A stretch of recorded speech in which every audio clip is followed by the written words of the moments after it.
What makes you think that New Zealand is ready for a debate, given history and treaty was only entered into the curriculum last year? Well, I think, first of all, if you look at what most people care about, they care about universal human rights, about common humanity, a basic sense of fairness that two kids born side by side in two beds in the same hospital should have the same choices and chances in life, that if things have been done wrong, they should be put right. And I'm very proud of the way our country has gone about doing that. Hard to imagine in any other country the treaty settlement process being done the way it has been here, with near universal support, including from ACT. However, it's also true that that sense of fairness is really being eroded, and a lot of people feel it's under attack, because so often we see, for example, Willie Jackson in Parliament saying, Māori have a separate set of rights. Well, I'm not sure that that's true in all eternity. I think at some point you're a human being born into this country with the same rights and duties as all others, with past wrongs put right and 1/5,000,000th of the opportunity to go forward. That is a vision that I think is more compelling. It has more examples of success around the world, and it's more likely to leave us as a successful country. You continue to say race-based, but they are actually about Indigenous, the relationship between the Crown and Indigenous people, the colonised people. So is your ultimate goal to get rid of co-governance? That's something that you're really concerned about, right? Well, I think you raise a really interesting distinction there, because, as I said a moment ago, we've supported treaty settlement, we support Article 2 rights. However, we also think that Article 3 extends to everybody. In fact, I think the basic idea of self-determination, I think that should apply to everybody. I think it should apply to Pacific Advanced Senior School as much as to Kura Māori o Wātea. I think everybody should be able to choose how to educate their kids on an equal basis. But what we don't support is the idea that there should be a separate Māori Health Authority, the idea that there should be basically two versions of science, the idea that Three Waters infrastructure that has been built by all people through democratically elected council since the Auckland Drainage Board in 1845 should somehow have two different sets of governance. That's what we don't support. So that's the end goal in terms of this legislation but referendum. But just to be really clear, so you're coming back to your question, do we oppose co-governance? No, actually, in the form of the Tupuna Authority, for example, we think that was an elegant solution. That, first of all, there were many hapu, and across the Auckland region, you talk to Ngāti Whātua Ōrākei and then Maratua, who, well, that's not so good. And so the co-governance, the Tupuna Authority was a way of reconciling that. Once you generalise it to say all people for all eternity are going to have a different role in society based on their ancestry, that's what we're opposed to. Okay, so I want to get back to the co-governance shortly, but it's really a big move and impactful move that you're suggesting, right? So who have you talked to since we last spoke? Oh, I can't even remember how long ago that was. I mean, I talked to people. Yeah, last episode of last year. Over the last year. So, I mean, I speak to people frequently. I'm not going to name check them. I'm not going to recruit them. Can't you, like iwi chairs, maybe? Well, I've actually tried to engage with iwi chairs. They've been really quite unfriendly, which is a shame, because back in the day we used to work with them over partnership schools, kura horua. There are a number of experts in Te Tiriti, like Sean Elias, her son Ned Fletcher, David Williams, people that you will have known. Have you spoken to them in terms of putting the framework together for your Like I say, I'm not going to name check all of these people. I think it's kind of important. Yeah. Well, I'm not going to do it. But, okay. I think one of the issues is that the treaty and our history is really, really complex. So for a political party to define that in legislation, take words or articles even out of context, that's not helpful in an environment where people aren't really skilled up with it. Yes, and that's kind of the point, though, isn't it? Because a political party doesn't define it. Parliament defines it. Why do you think Māori would support that after 180 so years, the treaty being redefined and reinterpreted initiated by ACT? Oh, because it has good outcomes, because universal human rights, liberal democracy are the things that have allowed people to live longer, happier, healthier lives around the world, that's our best chance to all get on together and succeed and prosper as a country of people. It wouldn't just be Māori, it's actually all people are likely to benefit from the principles that have made people successful right around the world. Do you deny that Māori are ill-served by the house system? No, I don't, but I'd also put to you that there are good explanations for why some people do worse other than their ethnicity. No. And so I'm just opposed to racially profiling people. It shouldn't be an uncontroversial view. So it is a controversial view because it's not backed up by evidence. So Māori are represented across all those statistics. Ethnicity and unmet needs converge. Yeah, so I think at this point I'll let your audience judge if whether you've proved that correlation is causation. I'm arguing it's not. I don't know if you see the difference there, but I think it's an important difference. Okay, no, I'm going with the experts with respect. So. But you always are, though. I mean, this is the issue, right? You always say, I can't understand this argument, but some other experts said it, so I believe it. Yeah, it is. Yeah. Okay. I'll go with the experts. After the break, more from David Seymour.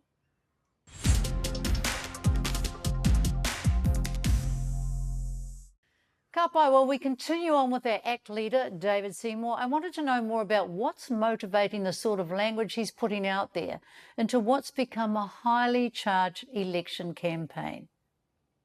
So I'm not sure if you believe this yourself, but it comes across that you're good using the same sort of terminology, very inflammatory terminology that's used by the likes of Julian Batchelor and New Zealand First and One New Zealand Foundation, those who believe that there's this kind of conspiracy for Māori to take over. Do you believe that? No. Give me an example of a term. Stealth. You've got stealth all over your website in terms of the treaty stuff. But I certainly think there's stealth. But there is stealth in the way that legislation has, or actually not legislation, and that's the point of the referendum on co-governance, that a lot of our constitutional framework today has been defined by a process that doesn't include the public at large. The Waitangi Tribunal, sure, the courts, sure, but the Parliament has said there are principles but never actually defined them. So you're going to help us out there? Well, I'm going to suggest that Parliament debates a bill that would include all people in defining what those principles are. I think it's long overdue. So David, for many, many years, judges and tribunal members and iwi and academics have teased around these principles. That the world's still standing. It's not tragic. It's a very, very complex issue, and to collapse it down into a piece of legislation that is trying to simplify it. I know you're trying to simplify, but that's not helpful. Well, actually, it might be helpful if you come up with a concise set of principles that show that all people have an inclusive role within this society, rather than something that is unhelpful, is when people say, oh, there's tangata whenua and there's tangata tiriti. You have different rights and different roles for all eternity because of your birth. That's divisive. That's unhelpful. That's Māori what we're opposed to. Pretty much excluded quite a lot in the society by virtue of our statistics. So, that's... Okay, but with respect, you've just totally conflated two completely different arguments. And I don't know if that's because you're just genuinely not clear on the difference. I agree that there are material differences statistically between Māori and non-Māori. I don't agree that that's because they're Māori. There's lots of other better explanations that we should target. Quality of housing would be a really good example. Good example. So let's solve those problems practically rather than lazily dividing people by race. It's not lazily dividing people by race. So you have a problem with issues of co-governance where Māori, who are struggling in all these areas, can actually have a decision-making role into how to co-design solutions and how to deliver those. Right? So let me ask you this. A poor kid who's not getting an education, not getting fed, how does it help that someone who's from a similar ethnic background is put on the board to govern Three Waters or the planning board under the Natural and Built Environments Act? Can you explain how that helps? Because on the one hand, you're probably talking, or you are certainly talking about a tertiary educated, highly paid person getting a job in a government role. And on the other hand, you're talking about helping a kid who just needs a meal, a hug, and an education. Like they're mutually exclusive. Like they're mutually exclusive. But they're not connected, are they? I just interviewed Winston. Oh, I'm sorry to hear that. He's not a big fan of yours.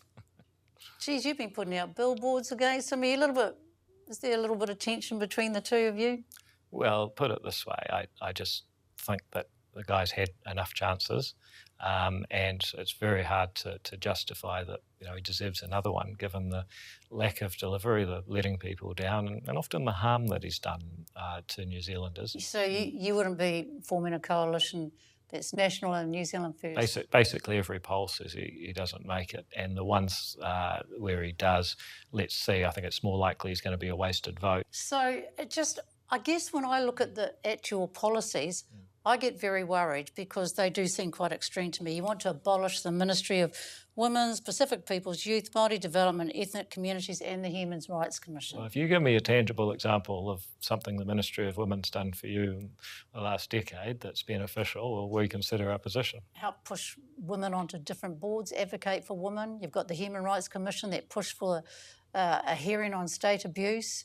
You've got ethnic, these are the kind of things. These are the kind of things that give marginalised people a voice in this democracy that you often talk about. So they help push, really?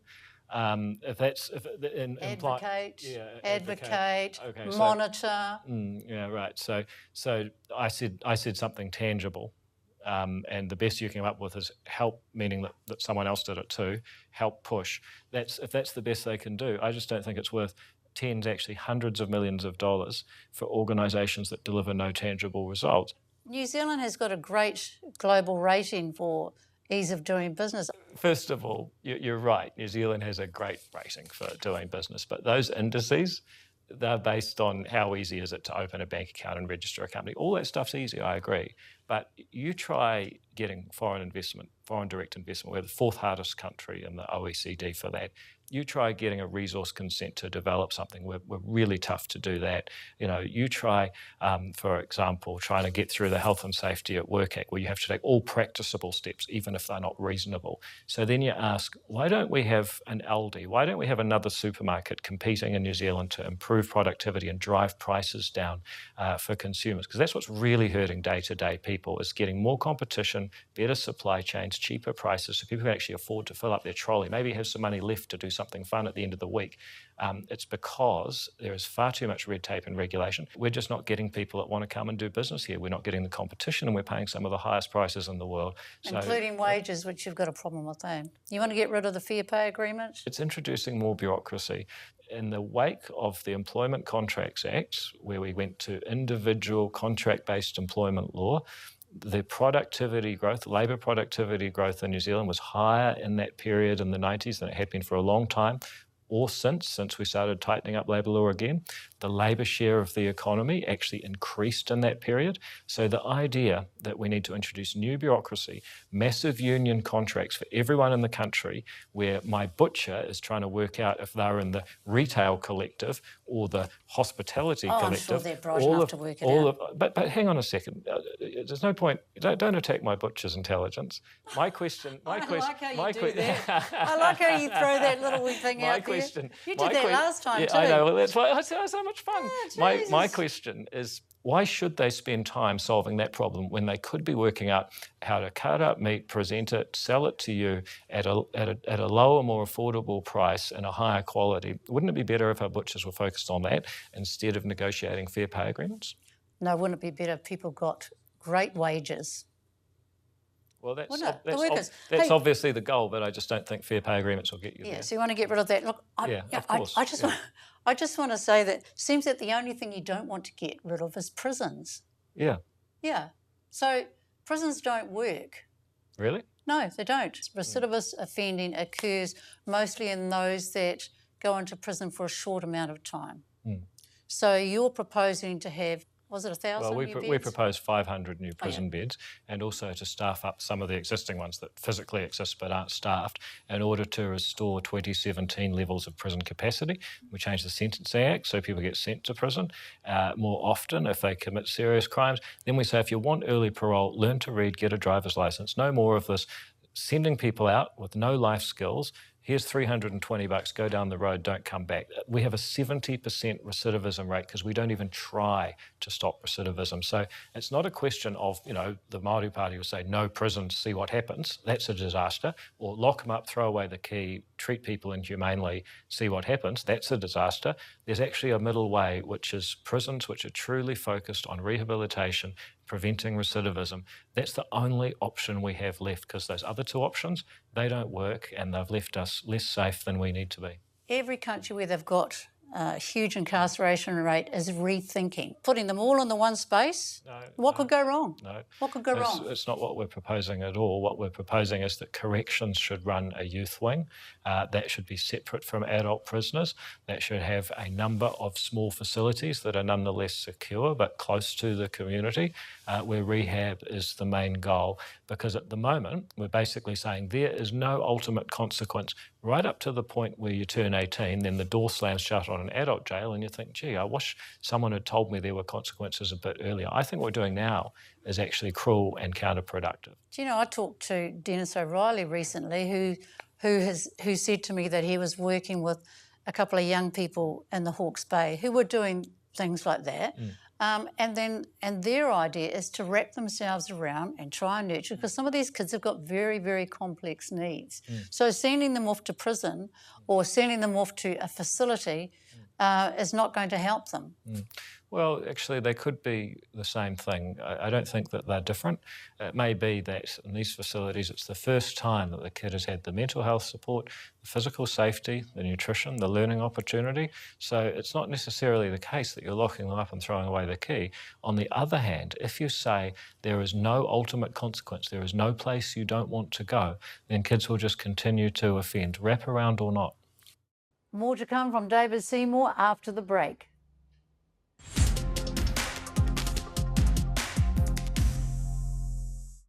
If there's a change of government, and the polls suggest that's highly likely, then David Seymour and ACT will likely have a serious influence on a national-led coalition.